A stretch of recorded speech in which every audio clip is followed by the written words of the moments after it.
Pour commencer, j'aimerais vous remercier de m'avoir invité à présenter dans le colloque en tant que chercheur allochtone.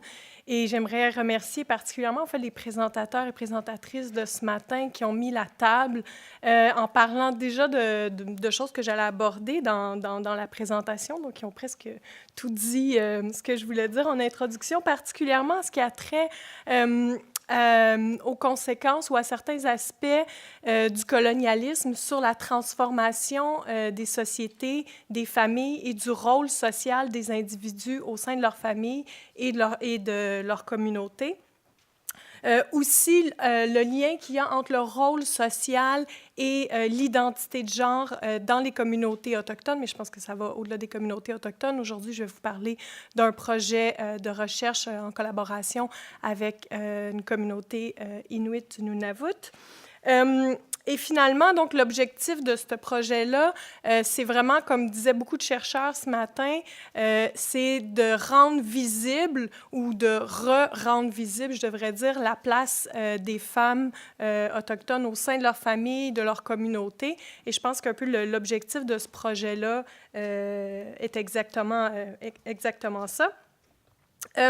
Donc, le projet dont je vais vous parler aujourd'hui a débuté en 2010, en fait, par des femmes de la communauté de Kanjiktuguapik qui voulaient mettre de l'avant, en fait, revaloriser la place des femmes dans l'économie de la chasse, un rôle qu'elles disaient qui avait été marginalisé par plusieurs facteurs, dont l'intervention coloniale qui a marginalisé les femmes de cette économie-là.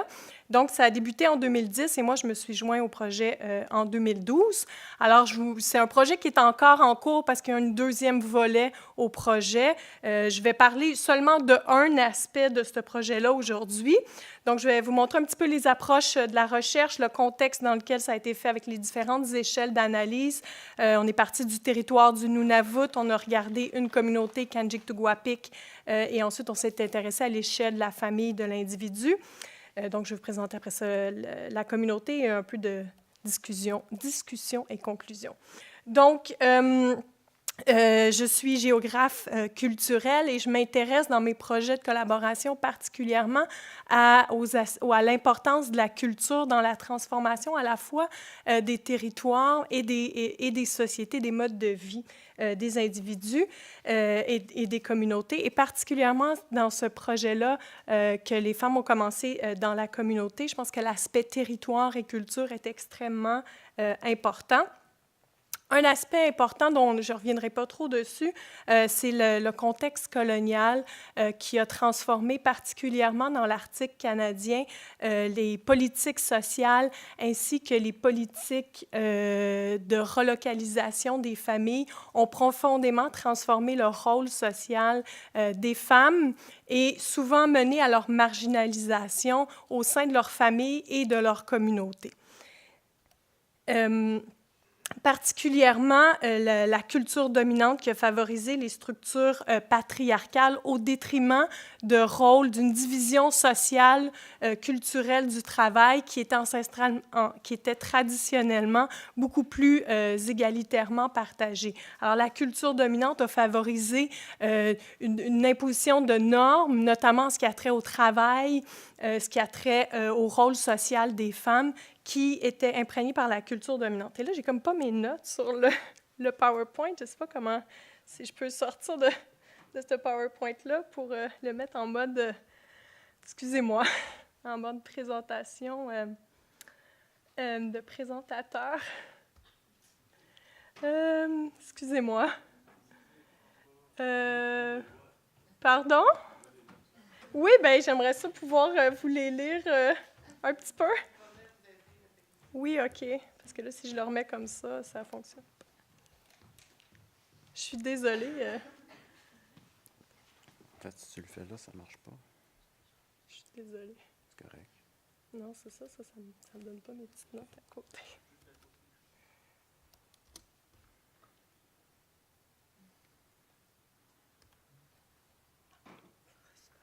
Ah, je pense que j'ai pas toujours pas mes notes. Ouais, là, les notes, par contre, s'ils sont pas là...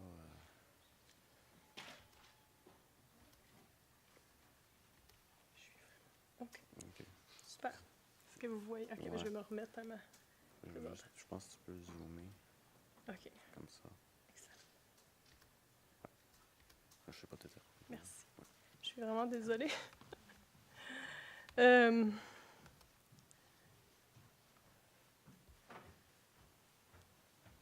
Bon. Pardon.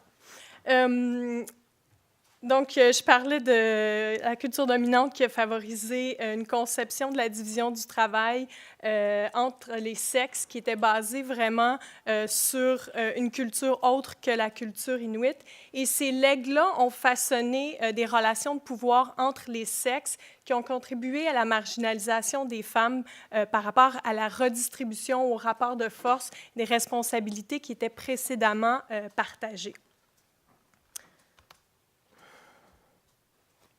Donc, une chose qui est importante de tenir compte, puis je pense que les autres présentateurs ce matin et juste avant l'ont bien dit, c'est de tenir compte du contexte colonial dans lequel se sont présentées ces transformations-là pour comprendre et analyser le rôle des femmes aujourd'hui dans leur communauté et au sein de leur famille. Donc, de tenir compte du rôle qu'a joué le colonialisme et le rôle que continue de jouer le colonialisme aujourd'hui dans la formation de ces inégalités. Et je pense que je ne suis pas super bonne avec ce PowerPoint-là. OK. Donc, je plonge maintenant dans le projet de recherche. On s'est intéressé dans ce projet de recherche-là aux différentes contributions économiques des femmes inuites au Nunavut. Le nord du Canada, on en a entendu parler abondamment, a fait l'objet d'attention accrue au cours des dernières décennies, particulièrement avec un focus sur tout ce qui est développement économique axé autour de la mondialisation, puis la question du développement des ressources non renouvelables. Mais très peu d'attention a été portée au rôle des femmes dans ce développement-là et plus largement au rôle des femmes dans l'économie et les différentes facettes de l'économie du Nunavut. Donc, dans ce projet-là, on a tenté de répondre à plusieurs questions sur la participation des femmes à l'économie sociale du Nunavut.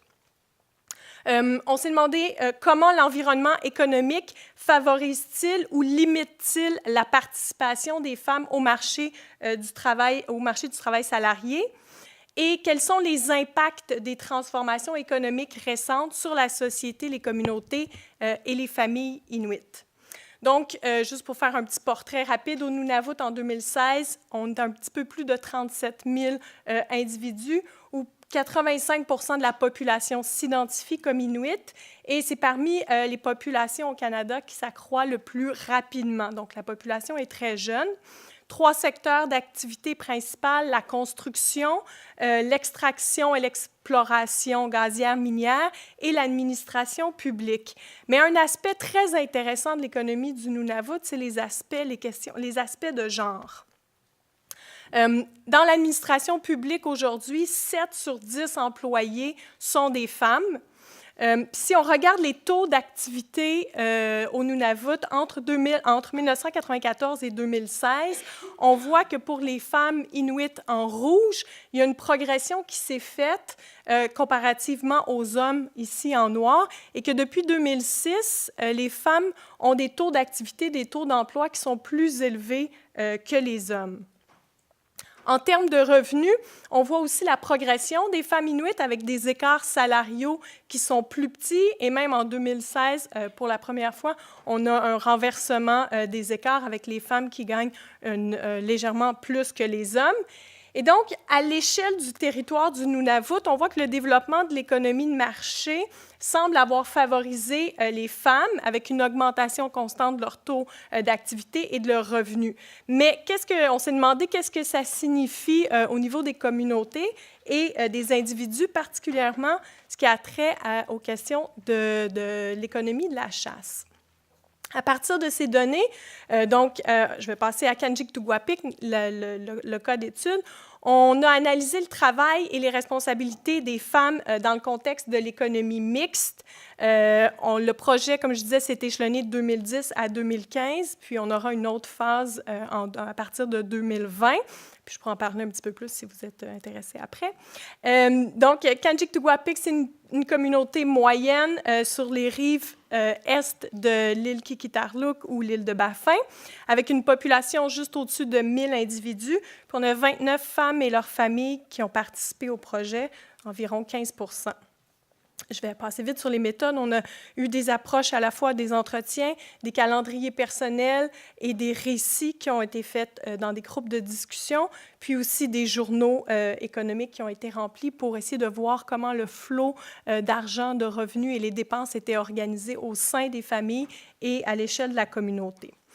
Donc, à l'échelle de la communauté, les femmes à Kanjiktuguapik ont des écarts assez similaires avec les hommes que ce qu'on a retrouvé à l'échelle du territoire. Évidemment, les données statistiques, je pense qu'il y a quelqu'un qui le mentionnait ce matin, sont toujours à prendre avec une certaine précaution parce que les données ne sont pas toujours, selon le moment où les données sont collectées, ce n'est pas nécessairement le meilleur moment où les gens sont le plus actifs, par exemple, sur le marché du travail. Donc, il y a comme une certaine nuance à avoir dedans. Mais en somme, on a vu que les femmes à Kanjiktuguapik sont très actives sur le marché du travail et qu'elles gagnent une large proportion du revenu familial et que de plus en plus de femmes sont les principales pourvoyeuses dans leur ménage. Aussi, c'est souvent celles qui prenaient les décisions économiques dans leur famille. Donc, les femmes participent aussi très activement au travail domestique. Elles sont les principales pourvoyeuses de soins dans leur ménage et leur famille élargie. Et pour toutes les participantes qu'on a rencontrées, les activités de récolte, de chasse, de pêche, de cueillette, toutes les femmes participaient à ces activités-là à différents degrés, certaines sur une base occasionnelle, alors que d'autres, elles y participaient de façon beaucoup plus régulière, autant la chasse, caribou, phoque, ours, préparation de nourriture, bref, toutes les femmes étaient impliquées dans l'économie de la chasse elle-même. Donc, à l'échelle de la communauté, on a constaté que les femmes gagnaient une grande partie, comme je disais, du revenu familial et qu'elles devenaient de plus en plus le principal soutien de leur famille et de leur ménage. Elles étaient également souvent responsables de la gestion financière de leur famille élargie. Et peut-être plus intéressant encore, d'une perspective culturelle, une grande proportion des femmes allouaient une partie de leurs revenus pour soutenir des activités de chasse ou de pêche. Donc, avec leur salaire, elles fournissaient des ressources monétaires essentielles pour fournir du soutien soit à leurs conjoints, à leurs enfants, pères, frères, à d'autres membres de la famille pour qu'eux puissent pratiquer des activités de chasse ou de pêche et ramener des nourritures traditionnelles, des nourritures locales pour la famille. Sur la figure ici, on voit que 3 femmes sur 4 supportaient au moins un chasseur durant l'année précédente. Et il y avait différentes formes de soutien qui étaient fournies. Ici, j'ai une femme, Béatrice, qui avait un emploi bien rémunéré dans la communauté, qui disait « Mon conjoint est sans emploi actuellement, mais il chasse vraiment beaucoup. Il chasse le caribou, le phoque, tout. On a presque toujours de la nourriture locale dans notre maison. Presque tous les jours, on en mange. Notre façon de fonctionner, c'est que moi, je paye les factures, le loyer et pour l'épicerie aussi.